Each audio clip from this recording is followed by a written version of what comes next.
मराठवाड्यामध्ये आज आणि उद्या काही भागात पावसाची शक्यता असली तरी त्यानंतर पावसाची मोठी उघडीप राहण्याचा अंदाज आहे। 27 ऑगस्टपर्यंत पाऊस नसण्याची शक्यता लक्षात घेता परभणीच्या वसंतराव नाईक मराठवाडा कृषी विद्यापीठाच्या हवामानशास्त्र विभागानं शेतकऱ्यांना विशेष कृषी सल्ला दिलाय। पिकांना पाण्याचा ताण येऊ नये यासाठी पाणी उपलब्ध असलेल्या ठिकाणी सूक्ष्म सिंचनाचा वापर करण्यासोबतच आवश्यकतेनुसार कीड रोग नियंत्रणासाठी फवारणी करण्याचं आवाहन करण्यात आलंय। तसंच सोयाबीन आणि पोटॅशियम नायट्रेटची फवारणी करावी असं आवाहन वसंतराव नाईक मराठवाडा कृषी विद्यापीठाच्या हवामानशास्त्र विभागाचे प्रमुख डॉक्टर कैलास डाखोरे यांनी केलंय।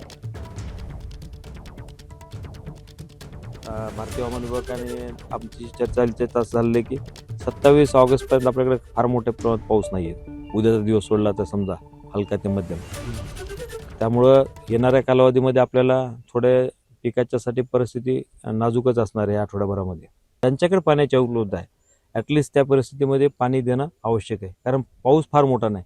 उद्याचा एक दिवस थांबल्यानंतर आपल्याला परवाच्या दिवशीपासून बऱ्याच ठिकाणी ज्या भागात पाऊस पडणार नाही तिथं बिलकुल शेतकऱ्यांनी ज्यांच्याकडे सिंचनाची व्यवस्था सूक्ष्म सिंचनाच्याद्वारे आपल्याला पाण्याची उपलब्धतेनुसार पाणी देणं आवश्यक आहे। एबीपी माझा, उघडा डोळे बघा नीट।